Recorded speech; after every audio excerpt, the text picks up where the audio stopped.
KTV ವೀಕ್ಷಕರಿಗೆ ನಮಸ್ಕಾರಗಳು. ತಡೆ ಹಿಡಿಯಬೇಕಾದಲ್ಲಿ ಮಾನ್ಯ ಆಯುಕ್ತರ ಕಚೇರಿಯ ಅನುಮತಿ ಪಡೆದು ಕ್ರಮ ಕೈಗೊಳ್ಳುವುದು. ಉಲ್ಲೇಖ 2ರಂತೆ ಮಾನ್ಯ ನಿರ್ದೇಶಕರ ಆದೇಶದಂತೆ ಅನುದಾನಿತ ಪ್ರಾಥಮಿಕ ಹಾಗೂ ಪ್ರೌಢಶಾಲೆಗಳಲ್ಲಿ ವಿವಿಧ ಹಂತಗಳಲ್ಲಿ ಹೆಚ್ಚುವರಿಯಾಗಿ ಗುರುತಿಸಿರುವ ಆಯಾ ತಾಲೂಕಿನ ಶಿಕ್ಷಕರ ಸೇವೆಯನ್ನು ಇತರ ಅಗತ್ಯವಿರುವ ಅದೇ ತಾಲೂಕಿನ ಅನುದಾನಿತ ಶಾಲೆಗಳಿಗೆ ಪ್ರಥಮ ಪ್ರಾಶಸ್ತ್ಯವಾಗಿ ನಿಯೋಜನೆ ಮಾಡಬೇಕು. ಒಂದು ವೇಳೆ ಇದು ಸಾಧ್ಯವಾಗದೇ ಹೋದಲ್ಲಿ ಈ ವ್ಯಾಪ್ತಿಯಲ್ಲಿ ಬರುವ ಅಗತ್ಯವಿರುವ ಸರ್ಕಾರಿ ಶಾಲೆಗಳಿಗೆ ನಿಯೋಜನೆ ಮಾಡಿ ಅವರ ಸೇವೆಯನ್ನು ಬಳಸಿಕೊಳ್ಳಬೇಕು ಎಂಬ ಆದೇಶವಿರುತ್ತದೆ. ಇಷ್ಟೆಲ್ಲ ಆದೇಶಗಳು ಬೆಳವಣಿಗೆಗಳು ಇದ್ದರೂ ಸಹ ಜಿಲ್ಲೆಯ ತಾಲ್ಲೂಕುಗಳ ಶಿಕ್ಷಣಾಧಿಕಾರಿಗಳು ಮಾನ್ಯತೆ, ನವೀಕರಣ, ದಾಖಲಾತಿ ಕೊರತೆ ಇನ್ನೂ ಮುಂತಾದ ಕಾರಣಗಳಿಗೆ ವೇತನ ತಡೆಹಿಡಿಯುವುದು ಕಂಡುಬಂದಿರುತ್ತದೆ. ದಯಮಾಡಿ ಈ ಮೇಲಿನ ಆದೇಶಗಳನ್ನು ಕ್ರಮ ಕೈಗೊಳ್ಳಬೇಕೆಂದು ಶಿಕ್ಷಕರಿಗೆ ಮನವಿ ಮಾಡಿಕೊಳ್ಳಬೇಕೆಂದು ತಿಳಿಸುತ್ತೇವೆ. ಈ ಸಂದರ್ಭದಲ್ಲಿ ರಾಜ್ಯ ಉಪಾಧ್ಯಕ್ಷರಾದ ಜಿ. ಮಂಜುನಾಥ್, ಜಿಲ್ಲಾಧ್ಯಕ್ಷರಾದ ಎಂ. ನಾರಾಯಣಸ್ವಾಮಿ, ಜಿಲ್ಲೆಯ ಅನುದಾನಿತ ಶಾಲಾ ಕಾಲೇಜುಗಳ ಸಂಸ್ಥಾಪಕರು, ಶಿಕ್ಷಕರು ನೂರಾರು ಸಂಖ್ಯೆಯಲ್ಲಿ ಹಾಜರಿದ್ದರು. ವರದಿ ಪರ್ವೀಸ್ ಅಹಮದ್. ಅಖಿಲ ಕರ್ನಾಟಕ ಅನುದಾನಿತ ಶಾಲಾ ಕಾಲೇಜುಗಳ ಜಿಲ್ಲಾ ನೌಕರರ ಸಂಘದಿಂದ ಜಿಲ್ಲಾ ಶಿಕ್ಷಣ ಇಲಾಖೆ ಉಪನಿರ್ದೇಶಕರಿಗೆ ಮನವಿ. ಸುದ್ದಿಯ ವಿವರ. 2025 ಹಾಗೂ 2026ನೇ ಸಾಲಿನ ಮಾನ್ಯತೆ ನವೀಕರಣದ ನಿಯಮಗಳ ಸಡಿಲಿಕೆ ಪ್ರಕ್ರಿಯೆ ಚಾಲ್ತಿಯಲ್ಲಿರುವ ಹಿನ್ನೆಲೆಯಲ್ಲಿ ಹಾಗೂ ಅನುದಾನಿತ ಶಾಲೆಗಳ ದಾಖಲಾತಿ ಕೊರತೆ ಇರುವ ಕಾರಣಕ್ಕಾಗಿ ವೇತನ ತಡೆಹಿಡಿಯುವ ಆದೇಶವನ್ನು ಹಿಂಪಡೆಯುವ ಹಾಗೂ ಅನುದಾನಿತ ಪ್ರಾಥಮಿಕ ಮತ್ತು ಪ್ರೌಢಶಾಲೆಗಳಲ್ಲಿ ಹೆಚ್ಚುವರಿ ಇರುವ ಶಿಕ್ಷಕರನ್ನು ಮೊದಲ ಪ್ರಾಶಸ್ತ್ಯ ಅನುದಾನಿತ ಶಾಲೆಗಳಿಗೆ ನಿಯೋಜಿಸಬೇಕು. ಮಾನ್ಯತೆ ನವೀಕರಣ ಪ್ರಕ್ರಿಯೆ 2025-26ನೇ ಶೈಕ್ಷಣಿಕ ವರ್ಷದ ಮಾನ್ಯತೆ ನವೀಕರಣಕ್ಕಾಗಿ ಈಗಾಗಲೇ ಹಲವು ಬಾರಿ ಆನ್ಲೈನ್ ಮೂಲಕ ಅರ್ಜಿ ಸಲ್ಲಿಸಲು ಅವಕಾಶ ಕಲ್ಪಿಸಲಾಗಿದ್ದು, ಆದರೆ ನವೀಕರಣಕ್ಕೆ ವಿಧಿಸಲಾಗಿರುವ ಹಲವು ಕಠಿಣ ಷರತ್ತುಗಳನ್ನು ಪೂರೈಸಲು ಶಾಲೆಗಳು ಪ್ರಾಯೋಗಿಕವಾಗಿ ತೊಂದರೆಗಳನ್ನು ಎದುರಿಸುತ್ತಿವೆ. ಮಾನ್ಯ ಸಚಿವರ ಭರವಸೆ ಹಾಗೂ ಉಪಸಮಿತಿ ರಚನೆ, ಈ ಕಠಿಣ ಕ್ರಮಗಳನ್ನು ನಿಯಮಗಳನ್ನು ಸಡಿಲಿಸುವಂತೆ ಕೋರಿ ರಾಜ್ಯ ಅನುದಾನಿತ ಸಂಘದಿಂದ ಮಾನ್ಯ ಶಿಕ್ಷಕ ಸಚಿವರಿಗೆ ಮನವಿ ಸಲ್ಲಿಸಲಾಗಿತ್ತು. ಇದಕ್ಕೆ ಸಕಾರಾತ್ಮಕ ಸ್ಪಂದಿಸಿದ ಸಚಿವರು ನಿಯಮಗಳು ಪರಿಶೀಲನೆಗಾಗಿ ಈಗಾಗಲೇ ಉಪಸಮಿತಿಯನ್ನು ರಚಿಸಿದ್ದಾರೆ. ಸದರಿ ಸಮಿತಿಯು ಸಭೆಗಳನ್ನು ನಡೆಸುತ್ತಿದ್ದು ಶೀಘ್ರದಲ್ಲಿ ಸರ್ಕಾರಕ್ಕೆ ವರದಿಯನ್ನು ಸಲ್ಲಿಸಿದ್ದಾರೆ. ಉಲ್ಲೇಖ 1ರಂತೆ ಮಾನ್ಯ ಆಯುಕ್ತರ 2008 ಹಾಗೂ 9ರ ಸುತ್ತೋಲೆಯನ್ನು ಅನುದಾನಿತ ಶಾಲೆಗಳಲ್ಲಿ ಕಾರ್ಯನಿರ್ವಹಿಸುತ್ತಿರುವ ಸಿಬ್ಬಂದಿಗೆ ಮಕ್ಕಳ ದಾಖಲಾತಿ ಕೊರತೆ ಹಾಗೂ ಇನ್ನಿತರೆ ಕಾರಣಗಳನ್ನು ಒಡ್ಡಿ ವೇತನವನ್ನು ತಡೆಹಿಡಿಯಬಾರದು. ಎರಡು ಮಾತು ಹೇಳ್ತೀರಾ? ಯಾವ ರೀತಿ ಹೇಳಿ ಮೇಡಮ್.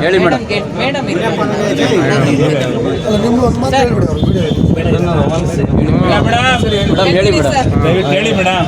ಪಾಪ ಏನಕ್ಕಾಗಲಿ ಮೂಲ ಅವ್ರು ಬೇಕು. ನೂರಾರು ಸಂಖ್ಯೆಯಲ್ಲಿ ಇವತ್ತು ನಮ್ಮ ಅನುದಾನಿತ ಶಾಲೆಗಳ ಶಿಕ್ಷಕರು ಬಂದಿದ್ದೀರಿ. ಇಲ್ಲಿಗೆ ಕರ್ಸ್ಕೊಂಡಿದ್ದೀರಿ. ಇಲ್ಲಿ ಏನಾದರೂ ವ್ಯತ್ಯಾಸ ಇದೆ? ನೀವು ಹೇಳ್ತಾ ಇದ್ದೀರಿ ವೇತನದಿರಬಹುದು ಅಥವಾ ಹೆಚ್ಚುವರಿ ವಾರ್ಷಿಕ ಬಡ್ತಿ ಇರಬಹುದು ಅಥವಾ ನಿಮ್ಮ ಶಾಲೆಯ ನವೀಕರಣಕ್ಕೆ ಸಂಬಂಧಪಟ್ಟಾಗಿರುವಂತಹ ವ್ಯತ್ಯಾಸಗಳಿಂದ ನಿಮ್ಮ ವೇತನಕ್ಕೆ ತೊಂದರೆ ಆಗ್ತಾ ಇದೆ ಅನ್ನೋದು ಪ್ರಥಮ ಆದ್ಯತೆ. ನೀವು ಹೇಳ್ತಾ ಇರುವಂತಹ ಮೇಡಮು CCSR ಫಂಡ್ ಮೀಟಿಂಗಿಗೆ ಬೆಳಗ್ಗೆ ಒಂದು DC ಆಫೀಸಲ್ಲಿತ್ತು. ತದನಂತರ ನಾಳೆ ಫೈನಲೈಸ್ ಮಾಡಬೇಕಾಗಿರೋದ್ರಿಂದ ಅವರು CO ಆಫೀಸ್ಗೆ ಹೋಗಿದ್ದಾರೆ. ಮೇಡಮು 6 o'clock ಅವ್ರಿಗೆ ಬರ್ತಾರೆ. ಸ್ವಲ್ಪ ಹೆಣ್ಮಕ್ಳಿಗೆ ಅನಾನುಕೂಲ ಆಗ್ತಾ ಇದೆ ಅಂತ ಅಂದ್ಬಿಟ್ಟು ನಾನು ತಗೊತಾ ಇದ್ದೀನಿ. ಈ ಮಾಹಿತಿಯನ್ನು ಮೇಡಮ್ ಅವ್ರಿಗೆ ತಲುಪಿಸ್ತೀನಿ. ಇದರಲ್ಲಿ ಇನ್ನಷ್ಟು ವ್ಯತ್ಯಾಸಗಳಿದೆ, ಅದನ್ನು ಸ್ವಲ್ಪ ಸರಿಪಡಿಸ್ಕೊಂಡು ಕೊಡು ಅಂತ ಹೇಳಿದ್ದೀನಿ. We are at par with aided desk.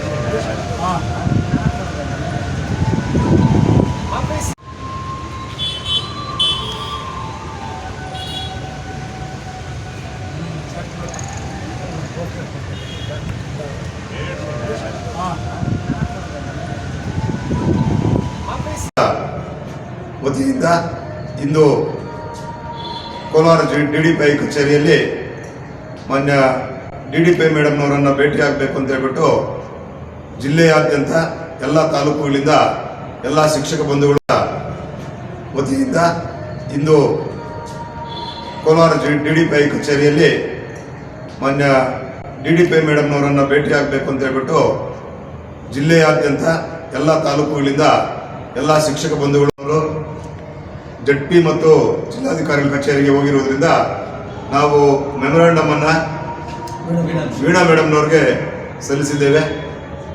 ನಂತರ ನಾಳೆ ಪದಾಧಿಕಾರಿಗಳು ಒಂದು 5-6 ಜನ ಬಂದು ಮೇಡಮ್ನವ್ರಿಗೆ ಮೆಮೊರಾಂಡಮ್ ಅನ್ನು ಮತ್ತೊಂದು ಸಾರಿ ಕೊಟ್ಟು ನಮ್ಮ ಸಮಸ್ಯೆಗಳೆಲ್ಲ ಕೂಡ ಮನವರಿಕೆ ಮಾಡಿಸುವಂಥ ಪ್ರಾಮಾಣಿಕವಾಗಿರ್ತಕ್ಕಂಥ ಪ್ರಯತ್ನವನ್ನು ಮಾಡ್ತೇವೆ. ಆದ್ದರಿಂದ ದಯವಿಟ್ಟು ಈ ದಿನ ನಾವು ಇಲ್ಲಿಂದ ನಿರ್ಗಮಿಸೋಣ. ಅವಶ್ಯಕತೆ ಇದ್ದಾಗ ಮುಂದೆ ತಮಗೆಲ್ಲ ಕೂಡ ಮೆಸೇಜ್ ಕೊಡ್ತೀವಿ. ದಯವಿಟ್ಟು ಇವತ್ತು ಬಂದಂಗೆ ಮುಂದಿನ ಸಭೆಗೆ ಎಲ್ಲರೂ ಕೂಡ ಆಗಮಿಸಬೇಕು ಅಂತ ಹೇಳ್ಬಿಟ್ಟು ತಮ್ಮಲ್ಲಿ ನಾನು ಮನವಿ ಮಾಡ್ಕೊಳ್ತೇನೆ. ಸಮಸ್ಯೆಗಳು ಅಂದ್ರಲ್ಲ ಏನೇನು ಸರ್? ಒಂದು ಸಮಸ್ಯೆಗಳು ಅನುದಾನಿತ ಶಾಲಾ ಕಾಲೇಜುಗಳಲ್ಲಿ ಸ್ಕೂಲ್ಗಳಲ್ಲಿ ವೇತನ ತಡೆ ಹಿಡಿದಿದ್ದಾರೆ ಸರ್. ಎಷ್ಟು ತಿಂಗಳಿಂದ ಕೆಲವು ಶಾಲೆಗಳಲ್ಲಿ 2 ತಿಂಗಳಿಂದ ಇದೆ, ಕೆಲವು ಶಾಲೆಗಳಲ್ಲಿ 3 ತಿಂಗಳಿಂದ ಇದೆ. ಈ ರೀತಿಯಾಗಿದೆ. ಹಾಗಾಗಿ ಶಿಕ್ಷಕರಿಗೆ ಬಹಳ ತೊಂದರೆ ಆಗ್ತಾ ಇದೆ. ಯಾಕಂದ್ರೆ ಬ್ಯಾಂಕ್ಗಳಲ್ಲಿ ಲೋನ್ಗಳು ಮಾಡಿಸಿರ್ತಾರೆ, EMI ಡ್ಯೂ ಇರುತ್ತೆ, ಫೈನ್ ಬೀಳುತ್ತೆ, ಮತ್ತೆ ಬೇರೆ ಬೇರೆ ಎಲ್ಲದಕ್ಕೂ ಕೂಡ ಸಮಸ್ಯೆ ಅಲ್ವಾ ಸರ್ ಶಿಕ್ಷಕರಿಗೆ? ಈ ವಿಚಾರಕ್ಕೆ 2008ರಲ್ಲಿ ಕುಮಾರ್ ನಾಯಕ್ ಸಾಹೇಬರು ಒಂದು ವರದಿ ಮಾಡಿದ್ದಾರೆ. ಕುಮಾರ್ ನಾಯಕ್ ಸಾಹೇಬರು ಒಂದು ವರದಿ ಮಾಡಿದ್ದಾರೆ. ಆ ವರದಿ ಪ್ರಕಾರ ಏನು ಹೇಳ್ತಿದೆ ಅಂದರೆ, ಈಗ ನಾಯಕ್ ಸುಮಾರ್ ಸರ್ ಹೇಳ್ದಂಗೆ ಶಿಕ್ಷಕರ ಸಮಸ್ಯೆಗಳು ಭಾಳಷ್ಟಿದೆ. ಶಿಕ್ಷಕರು ಮುಕ್ತವಾಗಿ ಕೆಲಸ ಮಾಡಬೇಕು ಅಂದರೆ, ಪ್ರಾಮಾಣಿಕವಾಗಿ ಕೆಲಸ ಮಾಡಬೇಕು ಅಂದರೆ ಈ ಯಾವುದೇ ಟೆನ್ಷನ್ಸು ಗೊಂದಲ ಇರಬಾರ್ದು ಶಿಕ್ಷಕರಿಗೆ. ಇದೇ ಒಂದು ಕಾರಣಕ್ಕೆ ಕುಮಾರ್ ನಾಯಕ್ ಸಾಹೇಬರು ಆ ಟೈಮಲ್ಲಿ ಒಂದು ವರದಿ ಮಾಡಿದ್ದಾರೆ. ವರದಿ ಏನು ಹೇಳ್ತದೆ, ಯಾವುದೇ ಕಾರಣಕ್ಕೂ ನನ್ನ ಗಮನಕ್ಕೆ ಬರದೆ ನೀವು ನೌಕರರಿಗೆ ಸ್ಯಾಲರಿ ತಡೆ ಹಿಡಿಯಂಗಿಲ್ಲ ಅಂತಲೇ ಹೇಳ್ತಾರೆ. ಆದೇಶ ಇದೆ, ಆದೇಶ ಏನಾಗಿದೆ, ಅದು ಆಯುಕ್ತರ ಆದೇಶ ಕುಮಾರ್ ನಾಯಕ್ ಸಾಹೇಬರು. ಹಂಗಾಗಿ ಅದು ಇದೆ. ಜೊತೆಗೆ ಅನುದಾನಿತ ಶಿಕ್ಷಕರನ್ನ ಬೇರೆ ಕಡೆ ವರ್ಗಾವಣೆ ಮಾಡಬೇಕಾದಾಗ ಎಲ್ಲಿ ಅನುದಾನ ಶಾಲೆಗಳಲ್ಲಿ ವೇಕೆನ್ಸಿ ಇದೆ ಅಂದರೆ ಖಾಲಿ ಇದೆ ಹುದ್ದೆಗಳು, ಆ ಖಾಲಿ ಹುದ್ದೆಗಳು ತುಂಬಿಸಿ ಮತ್ತೆ ಸರ್ಕಾರಿ ಶಾಲೆಗಳು ಕೊಡಬೇಕು ಅಂತ ಆದೇಶ ಇದೆ. ಮನೆ ನಿರ್ದೇಶಕರ ಆದೇಶ ಇದೆ. ಆದೇಶ ಇದ್ದರೂ ಸಹ ಈ ಕೆಲವೊಂದು ವಿಚಾರಗಳಲ್ಲಿ ಕೆಲವೊಂದು ತಾಲೂಕುಗಳಲ್ಲಿ ಸರ್ಕಾರಿ ಶಾಲೆಗಳು ಕೊಡ್ತಾ ಇದ್ದಾರೆ. ನಮ್ಮ ಅನುದಾನ ಶಾಲೆಗಳು ಈಗಾಗಲೇ 12 ವರ್ಷಗಳಿಂದ ವೇಕೆನ್ಸಿ ಆಗಿ ಬಿದ್ದಿದೆ. ಈಗಾಗಲೇ ರಿಸಲ್ಟ್ ಕೇಳ್ತಾರೆ ಇಲಾಖೆಯಿಂದ. ರಿಸಲ್ಟ್ ಎಲ್ಲಿಂದ ಕೊಡೋಕ್ಕಾಗ್ತದೆ? ಒಂದು ಶಾಲೆಗಳಲ್ಲಿ 1-2 ಟೀಚರ್ಸ್ ಇದ್ದಾರೆ, ಮಕ್ಕಳ ಸಂಖ್ಯೆ ಕಡಿಮೆ ಆಗ್ತಾ ಇದೆ. ಎಲ್ಲಿ ಬರ್ತಾರೆ ಮಕ್ಕಳು ಬರಬೇಕಾದ್ರೆ ಶಿಕ್ಷಕರು ಕರೆಕ್ಟಾಗಿ ಶಿಕ್ಷಕರ ಸಂಖ್ಯೆ ಕರೆಕ್ಟಾಗಿ ಎಲ್ಲ ಸಬ್ಜೆಕ್ಟ್ ಶಿಕ್ಷಕರು ಇದ್ದಾಗ ಮಕ್ಕಳ ಸಂಖ್ಯೆನೂ ಉತ್ತಮವಾಗ್ತದೆ.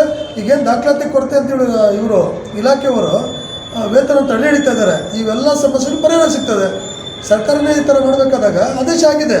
12 ವರ್ಷದಿಂದ ಪೆಂಡಿಂಗ್ ಇರುತ್ತೆ. ಅದನ್ನು ಈಗಾಗಲೇ 3 ವರ್ಷದಿಂದ ಆದೇಶ ಮಾಡಿದ್ದಾರೆ. ಆದೇಶ ಮಾಡಿ ಈಗಾಗಲೇ ಬಿಂದು ಅಂತೇಳಿ ಏನು ಗೊಂದಲ ಆಯ್ತಲ್ಲ, SC/ST ಮೀಸಲಾತಿದ್ದು ಬಿಂದು ಅಂತೇಳಿ ಅದನ್ನು ಸ್ವಲ್ಪ ಒಳ ಮೀಸಲಾತಿದ್ದು ಗೊಂದಲ ಆಯಿತು. ಅದರಿಂದ ಈಗಾಗಲೇ ಎಲ್ಲ ಆದೇಶ ಬಿಟ್ಟಿದ್ದಾರೆ ನೇಮಕಾತಿಗೆ. ಅದಾಗ್ಲೂ ಅದು ಆಗ್ಬೇಕಾದ್ರೆ ತಡ ಆಗ್ತದೆ. ತಡ ಆಗೋದ್ರಿಂದ ಈಗಾಗಲೇ ಏನು ವೇಕೆನ್ಸಿ ಇದೆ ಅನುದಾನ ಶಾಲೆಗಳಲ್ಲಿ, ಆ ವೇಕೆನ್ಸಿ ಅನುದಾನ ಶಾಲೆಗಳಲ್ಲಿ ವೇಕೆಂಟ್ ಇರುವಂಥ ಪೋಸ್ಟ್ಗಳಿಗೆ ನಮ್ಮ ಅನುದಾನ ಶಾಲೆ ಹೆಚ್ಚುವರಿ ಅಂಥವ್ರನ್ನ ತುಂಬಬೇಕಾಗ್ತದೆ ಫಸ್ಟು. ಆಮೇಲೆ ಅವರು ಸರ್ಕಾರಿ ಶಾಲೆಗಳಿಗೆ ಕೊಟ್ಕೊಳ್ಳಿ ಉಳಿದಿರೋಂಥವ್ರನ್ನ. ಹಂಗಾಗಿ ಜೊತೆಗೆ ಈಗ ಮಾನ್ಯತೆ ನವೀಕರಣ ಅಂತ ಹೇಳ್ತಿದ್ದಾರೆ. ಮಾನ್ಯತೆ ನವೀಕರಣ ಈಗಾಗಲೇ ಒಂದು ಉಪಸಮಿತಿ ರಚನೆ ಮಾಡಿದ್ದಾರೆ. ಮಾನ್ಯ ಪುಟ್ಟಣ್ಣ ಸಾಹೇಬರು MLC ಸಾಹೇಬರ ಒಂದು ಅಧ್ಯಕ್ಷತೆಯಲ್ಲಿ ಒಂದು ಸಮಿತಿ ರಚನೆ ಮಾಡಿದ್ದಾರೆ. ಆ ಸಮಿತಿಯಲ್ಲಿ ಈಗಾಗಲೇ ಸುಮಾರು ಸಭೆಗಳಾಗಿ ಈಗಾಗಲೇ ಸರ್ಕಾರಕ್ಕೆ ವರದಿ ಕೊಡ್ತಾ ಇದ್ದಾರೆ. ವರದಿ ಕೊಡೋ ಹಂತದಲ್ಲಿರಬೇಕಾದಾಗ ಇವರು ನಿಮ್ಮದು ಮಾನ್ಯತೆ ನವೀಕರಣ ಆಗಿಲ್ಲ ಅಂತೇಳಿ ವೇತನ ತಡೆಯುವಂಥ ಕಾರ್ಯಕ್ರಮ ತಡೆಯುವಂಥ ಒಂದು ಪ್ರಕ್ರಿಯೆ ನಡೀತಾ ಇದೆ. ಇವ್ಯಾವ ಆಗಬಾರ್ದು ಅಂತೇಳಿ ನಾವು ಒಂದು ಮನವಿ ಕೊಡಬೇಕು ಅಂತ ಬಂದಿರೋಂಥದ್ದು. ಯಾವುದೇ ಕಾರಣಕ್ಕೂ ಆಗಬಾರ್ದು. ಈಗಾಗಲೇ ಸುತ್ತೋಲೆಗಳಿದೆ. ಸರ್ಕಾರಿ ಶಾಲೆಗಳು ಏನಿದೆ ನಮ್ಮದು ವೇತನ ತಡೆ ಹಿಡಿಬಾರ್ದು ಅನ್ನೋದು ಸುತ್ತೋಲೆ ಇದೆ. ಒಂದು ನಿಯೋಜನೆ ಮಾಡಬೇಕಾದ್ರೆ ಎಲ್ಲಿ ಮಾಡಬೇಕು ಅನ್ನೋದು ಯೋಜನೆ ಇದೆ, ವರದಿ ಸುತ್ತೋಲೆ ಇದೆ. ಇವೆಲ್ಲ ಇರಬೇಕಾದಾಗ ಈಗ ಆದೇಶ ಈಗ DD ಮೇಡಮ್ ಅವ್ರಿಗೆ ಮನವಿ ಸಲ್ಲಿಸೋ ಮುಖಾಂತರವಾಗಿ ಅವ್ರಿಗೆ ಅರ್ಥೈಸಿ ಇವೆಲ್ಲಕ್ಕೂ ಪರಿಹಾರ ಕಂಡುಕೊಳ್ಬೇಕು ಅಂತ ಬಂದಿರೋಂಥದ್ದು.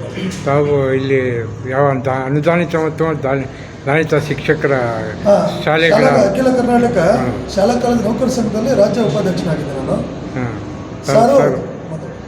ಜಿಲ್ಲಾಧ್ಯಕ್ಷರಾಗಿದ್ದಾರೆ. ತಮ್ಮ ಹೆಸರು ಸ್ವಾಮಿ? ನಾರಾಯಣ ನಾರಾಯಣ. ಬಿ ಎಡ್ ನಾರಾಯಣ ನಾರಾಯಣ ಸ್ವಾಮಿ. ಸರಿ ಸರ್. ಅವರು ಜಡ್ಪಿ ಮತ್ತು ಜಿಲ್ಲಾಧಿಕಾರಿಗಳ ಕಚೇರಿಗೆ ಹೋಗಿರೋದ್ರಿಂದ ನಾವು ಮೆಮೊರಾಂಡಮ್ ಅನ್ನ ವೀಣಾ ಮೇಡಮ್ನವ್ರಿಗೆ ಸಲ್ಲಿಸಿದ್ದೇವೆ.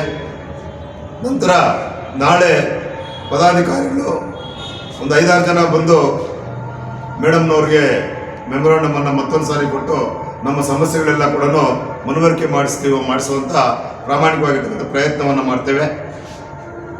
ಆದ್ದರಿಂದ ದಯವಿಟ್ಟು ಈ ದಿನ ನಾವು ಇಲ್ಲಿಂದ ನಿರ್ಗಮಿಸೋಣ. ಸಮಸ್ಯೆಗಳೇನು ಸರ್? ಅವಶ್ಯಕತೆ ಇದ್ದಾಗ ಮುಂದೆ ತಮಗೆಲ್ಲ ಕೂಡ ಮೆಸೇಜ್ ಕೊಡ್ತೀವಿ. ದಯವಿಟ್ಟು ಇವತ್ತು ಬಂದಂಗೆ ಮುಂದಿನ ಸಭೆಗೆ ಎಲ್ಲರೂ ಕೂಡ ಆಗಮಿಸಬೇಕು ಅಂತ ಹೇಳ್ಬಿಟ್ಟು ತಮ್ಮಲ್ಲಿ ನಾನು ಮನವಿ ಮಾಡ್ಕೊಳ್ತೇನೆ. ಸಮಸ್ಯೆಗಳು ಅಂದ್ರಲ್ಲ ಏನೇನು ಸರ್? ಒಂದು ಸಮಸ್ಯೆಗಳು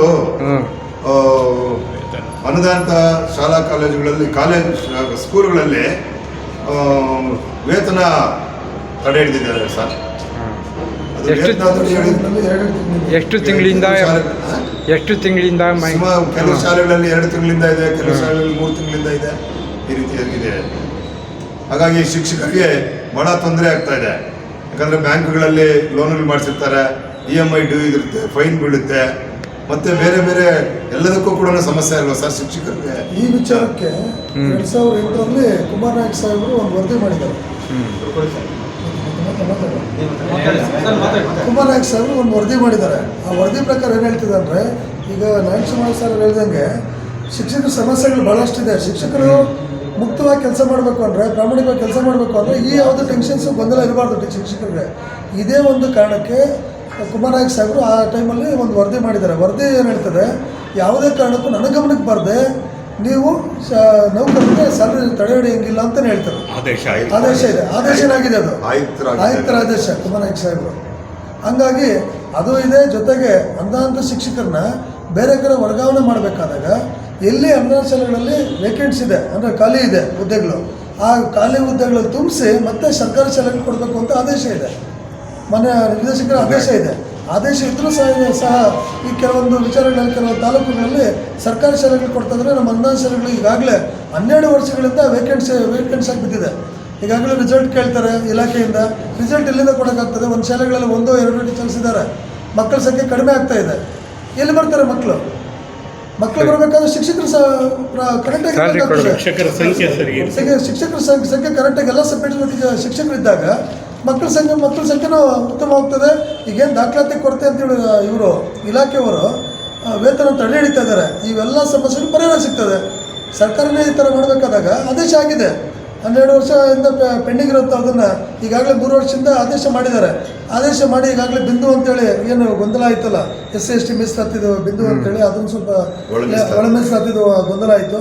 ಅದರಿಂದ ಈಗಾಗಲೇ ಎಲ್ಲ ಆದೇಶ ಬಿಟ್ಟಿದ್ದಾರೆ ನೇಮಕಾತಿಗೆ.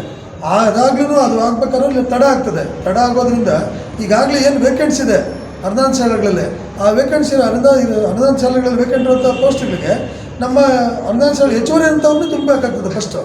ಆಮೇಲೆ ಅವರು ಸರ್ಕಾರಿ ಶಾಲೆಗಳಿಗೆ ಕೊಟ್ಕೊಳ್ಳಿ ಉಳಿದಿರೋಂಥವ್ರನ್ನ. ಹಂಗಾಗಿ ಜೊತೆಗೆ ಈಗ ಮಾನ್ಯತೆ ನವೀಕರಣ ಅಂತ ಹೇಳ್ತಿದ್ದಾರೆ. ಮಾನ್ಯತೆ ನವೀಕರಣ ಈಗಾಗಲೇ ಒಂದು ಉಪಸಮಿತಿ ರಚನೆ ಮಾಡಿದ್ದಾರೆ. ಮಾನ್ಯ ಪುಟ್ಟಣ್ಣ ಸಾಹೇಬರು MLC ಸಾಹೇಬರ ಒಂದು ಅಧ್ಯಕ್ಷತೆಯಲ್ಲಿ ಒಂದು ಸಮಿತಿ ರಚನೆ ಮಾಡಿದ್ದಾರೆ.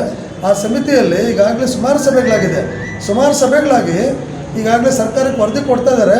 ವರದಿ ಕೊಡೋ ಹಂತದಲ್ಲಿರಬೇಕಾದಾಗ ಇವರು ನಿಮ್ಮದು ಮಾನ್ಯತೆ ನವೀಕರಣ ಆಗಿಲ್ಲ ಅಂತೇಳಿ ವೇತನ ತಡೆಯುವಂಥ ಕಾರ್ಯಕ್ರಮ ತಡೆಯುವಂಥ ಒಂದು ಪ್ರಕ್ರಿಯೆ ನಡೀತಾ ಇದೆ.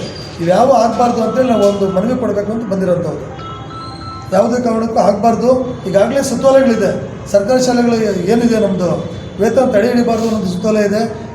ಒಂದು ನಿಯೋಜನೆ ಮಾಡಬೇಕಾದ್ರೆ ಎಲ್ಲಿ ಮಾಡಬೇಕು ಅನ್ನೋದು ನಿಯೋಜನೆ ಇದೆ. ವರದಿ ಸುತ್ತೋಲೆ ಇದೆ. ಇವೆಲ್ಲ ಇರಬೇಕಾದಾಗ ಈಗ ಆದೇಶ ಈಗ DD ಮೇಡಮ್ ಅವ್ರಿಗೆ ಮನವಿ ಸಲ್ಲಿಸೋ ಮುಖಾಂತರವಾಗಿ ಅವ್ರಿಗೆ ಅರ್ಥೈಸಿ ಇವೆಲ್ಲಕ್ಕೂ ಪರಿಹಾರ ಕಂಡುಕೊಳ್ಬೇಕು ಅಂತ ಬಂದಿರೋಂಥವ್ರು. ತಾವು ಇಲ್ಲಿ ಯಾವ ಅನುದಾನಿತ ಮತ್ತು ದಾನಿತ ಶಿಕ್ಷಕರ ಶಾಲೆಗಳ ಅಖಿಲ ಕರ್ನಾಟಕ ಶಾಲಾ ಕಾಲೇಜು ನೌಕರ ಸಂಘದಲ್ಲಿ ರಾಜ್ಯ ಉಪಾಧ್ಯಕ್ಷನಾಗಿದ್ದೆ ನಾನು. ಸಾರು ಜಿಲ್ಲಾಧ್ಯಕ್ಷರಾಗಿದ್ದಾರೆ. ಆಗಿದ್ದಾರೆ. ತಮ್ಮ ಹೆಸರು ನಾರಾಯಣ ಬಿ ಎಡ್ ನಾರಾಯಣ ಸರಿ ಸರ್.